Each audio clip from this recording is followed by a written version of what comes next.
5 signs elderly people show a year before they die, understanding the subtle messages of the final chapter. Hello, and welcome to our channel where we explore a life after 60, its joys, its challenges, and everything in between.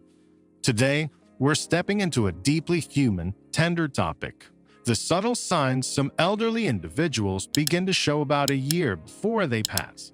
This is a subject many people avoid out of fear, discomfort, or a desire to stay positive.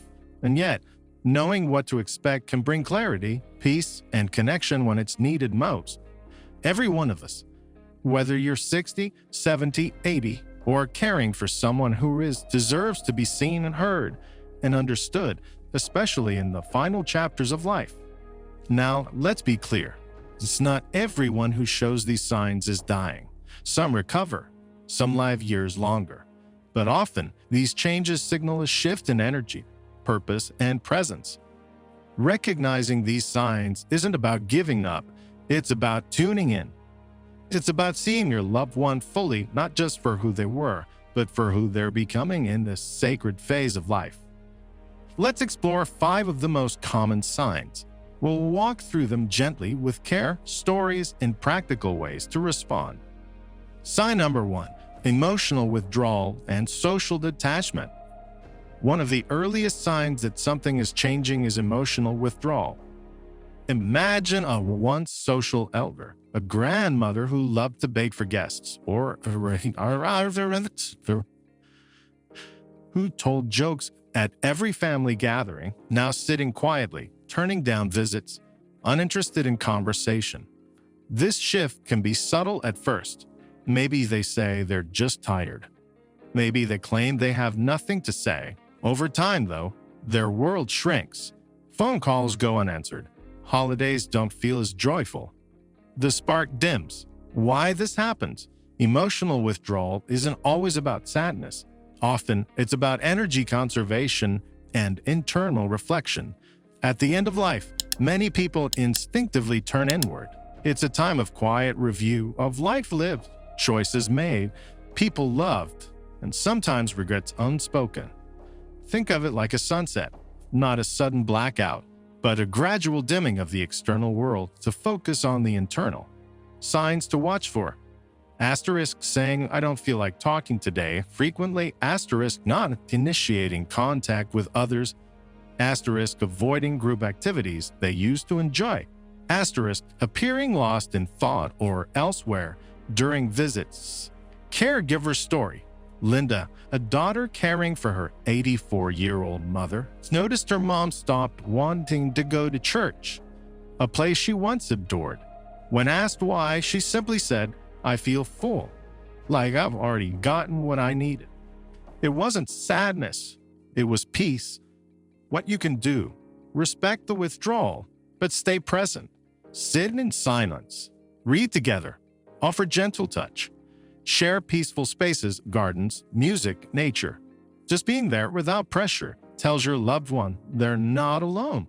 Sometimes that's all they need. Sign number 2, changes in appetite and eating habits. Food is more than nourishment. It's tradition, celebration, comfort.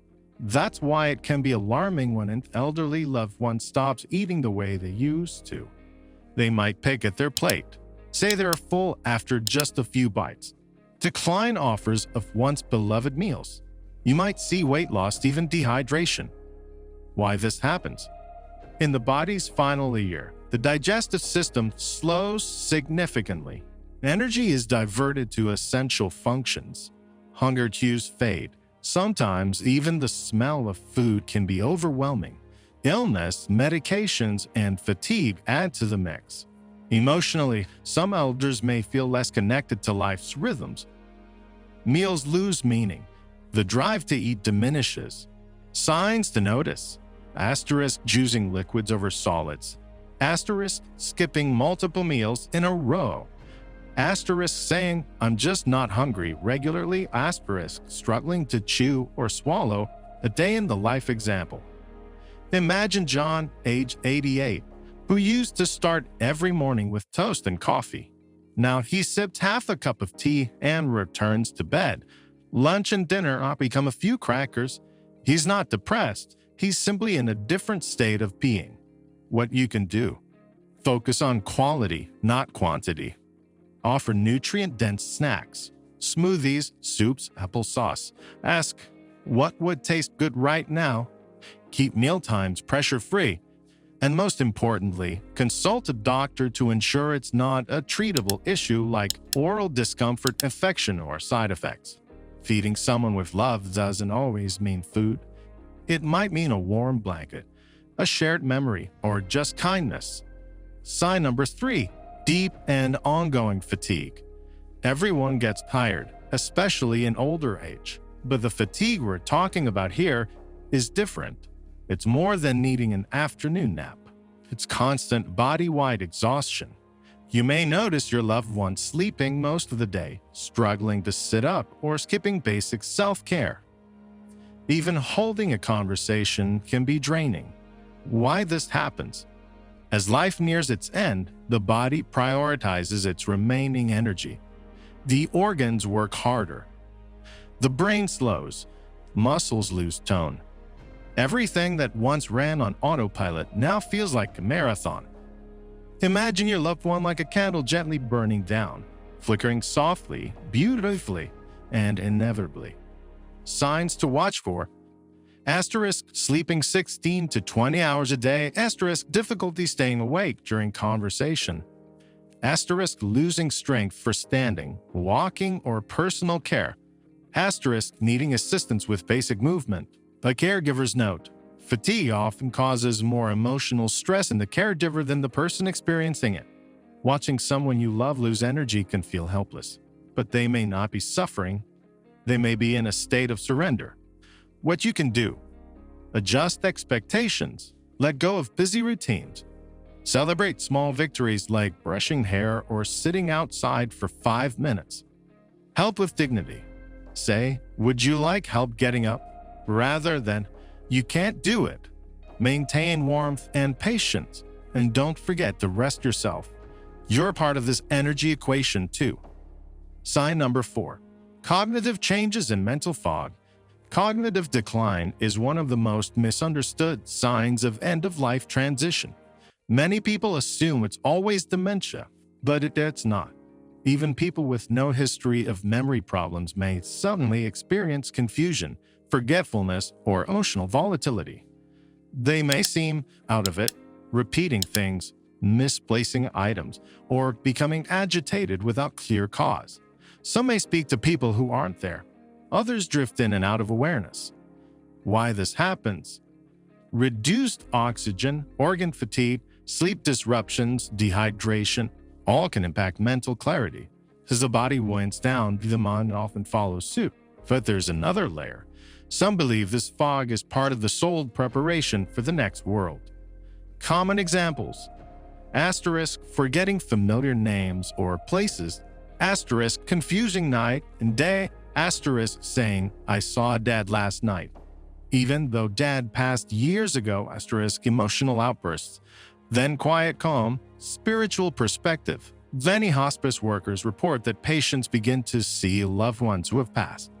These experiences are often peaceful and comforting. Whether we call them hallucinations, visions, or spiritual encounters, they seem to offer guidance for those nearing the end. What you can do: stay calm, gently guide rather than correct. Validate what's being felt, even if it doesn't make sense to you. Create a peaceful environment. Soft light, quiet music, a sense of safety. Ask open questions. What are you thinking about? Or who did you see? You might be amazed at what they share. Sign number 5, talking about death or going somewhere. Some elderly individuals, often quite clearly, begin to talk about dying. They may speak in metaphors. I think it's time to go. My bags are packed. I saw your father last night. Others may be more direct. I'm ready to leave, or I don't think I'll be here much longer. For some, this brings fear.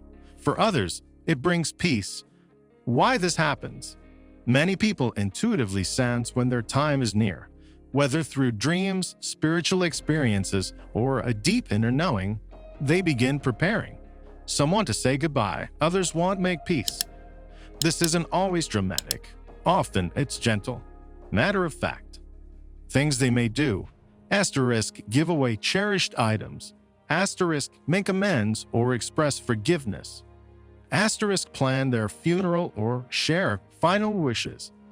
Asterisk, speak of deceased loved ones as waiting for them. Personal story. A woman named Claire, 91, began telling her daughter, "I'm going home soon." At first, her daughter reminded her, "You are home." But Claire smiled and said, "Not this home. The next one." She passed peacefully 2 months later.